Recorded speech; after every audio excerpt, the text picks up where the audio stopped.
tonight. What? It'll be discussed at General Assembly tonight. Yeah.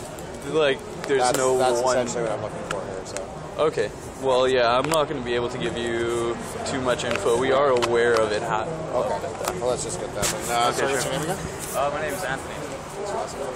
We'll just go Anthony. Anthony, the fire department has come down with some stuff, they say, for safety reasons. How are you guys going to respond to react to that? Well, we're going to deal with this the way we'll deal with anything else. We don't have a single leader here, so it will be brought up at General Assembly tonight and thoroughly discussed. People will bring up their ideas, their amendments, and then we'll try and come to consensus on how we'll deal with it. But as with everything else that's been recommended, I do imagine that we will come to terms with what has been asked of us and cooperate. Do you think it's, just off the cuff, do you think it's a fair request from the fire department? Or? Well, I'm not completely aware of the details. We did just have CBC here who were informing us. But personally, I think some of it is being pushed forward because of the election, and we all know this has been made a political issue. But if there are genuine concerns, then I have no issues in them being dealt with. Okay. Does it loom large the fact that they've actually put in a deadline, 10 o'clock tomorrow morning, as far as you guys finding a solution? The deadline doesn't change the process. We would deal with it the same either way. It will be dealt with. If it's not done by 10 a.m., I don't imagine they'll be bringing police in here and trying to evict us. Things do move a bit slowly since we don't have any formalized leader, but things do get dealt with. Okay, fantastic. I just want to, that's sort of a related issue. I mean, the weather is starting to turn. You guys need supplies. You're obviously living in tents here, which is maybe not the most insulated place. Any concerns about health from the people who are living here and as the temperature plunges? Well, this actually, as you might be aware, is not the only Occupy movement going on right now. This is a global movement, which means that there are occupations taking place in Alaska, and Denver right now is going through a blizzard. There are health concerns, hypothermia, keeping dry. Those will be dealt with. We have a lot of people on tab that are working around the clock to see that that's met. But we live in Vancouver. I don't think the weather is going to be deterring us. Okay. Are you guys meeting, talking with city officials at all? Yes, city officials are on hand, usually around the clock, and we do have good communication with them back and forth. And they're basically a relay between us here at the art gallery and city council. And so we want to make sure that we're on the same page and operating cooperatively as possible. Okay. The city says that they're negotiating with you guys to wind it down. Is that the case? Well, I would say that that is not the case. Again, I can't speak on behalf of the...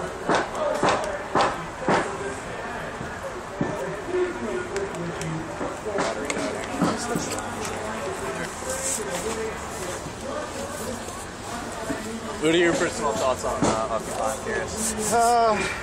You know, I sympathize with a lot of the reasons that they started. You know, I mean, when you talk the economics, there's definitely disparity. There's no denying that. Yeah. I think that you have a problem on your hands by the fact that A, there's no leadership, which makes things incredibly hard to get anything done, as I'm sure you'll recognize. And B is that there are elements in here that are making you guys look bad, whether you want to admit that or not. Yeah. So, I mean, that's things that you're going to have to struggle with, right? So. Yeah. Well. But I mean, I'm not. From a personal front, I'm not, or a professional front, I'm not for or against, right? Like, I'm not coming in here to sue you guys or to prop you guys up. I'm just here to do my thing as impassionately as I possibly can. So, yeah, I understand. Anyway, let's rewind a bit. The city, they say they're negotiating with you to wind things down. Is that true? Well, I cannot speak for the entire movement. I'm a sole person. Decisions are made by General Assembly, and we do not have any specific leader, but we are. It was. What was the question again? Sorry. The city says that they're negotiating with you guys to wind things down. Yes. Is that happening? Well, I'm a full-time student, and I'm here as much as I can possibly be. So I'm not sure if the city has raised concerns to try and wind it down. But again, the only way to deal and communicate with the entire movement is through General Assembly. So if the city went and spoke to 2 people, and even if the people did say, yep, okay, we'll have the tents out by Friday, it wouldn't really mean anything because it's impossible for someone, or 2 people, or a handful of people that aren't the GA to speak on behalf of the movement here in Vancouver. Okay, and just to rewind a bit in case I lost that audio at the beginning, but as far as the fire department edict, you guys are going to do what?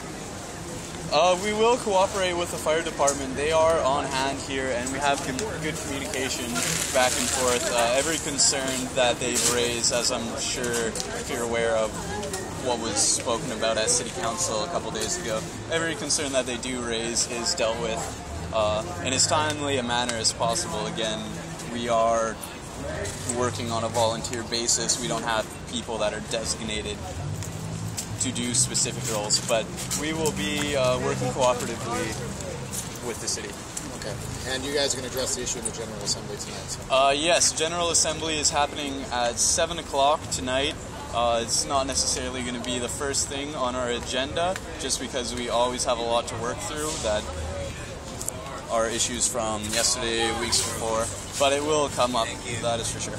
Do you think the people here are going to resent that, the fire department levying that at all? Or? Well, a lot of people are.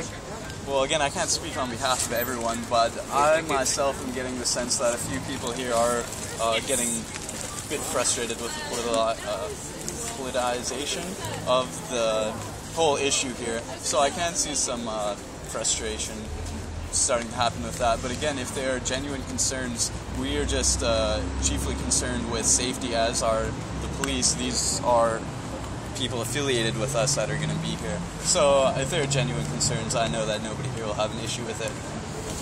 Thanks, Anthony. Appreciate it, man. Yep, right on. For sure. I hope there is some fair media coverage, because, like you said, all my media coverage is fair. Yeah. But I'm just speaking on behalf. Yeah, I heard a piece earlier today from CKNW, and it seemed that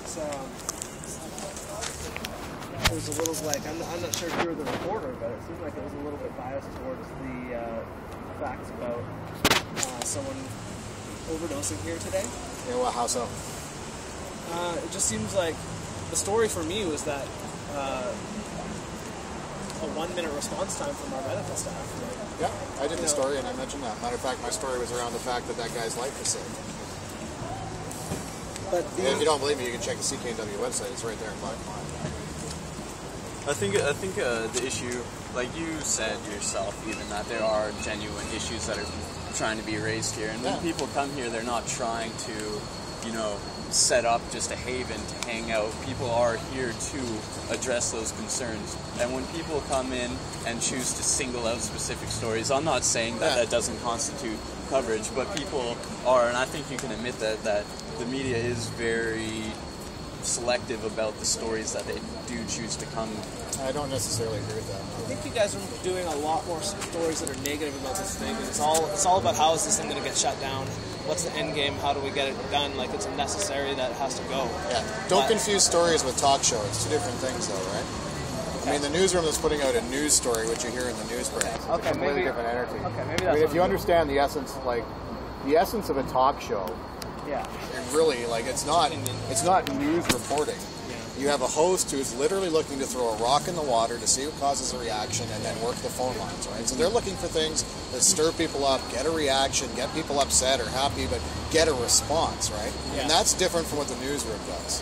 Well, so, are you aware of that misquote that happened? I'm not sure what media coverage was the source of this, but we had one of the people here really involved in the movement, and she said, even if the tents were gone, I don't see why this couldn't continue without the tents. Saying it could continue on the internet, all the connections are here, but it was purposely misquoted saying, Vancouver organizer says tents can go, and I saw that spread over the internet. Wow.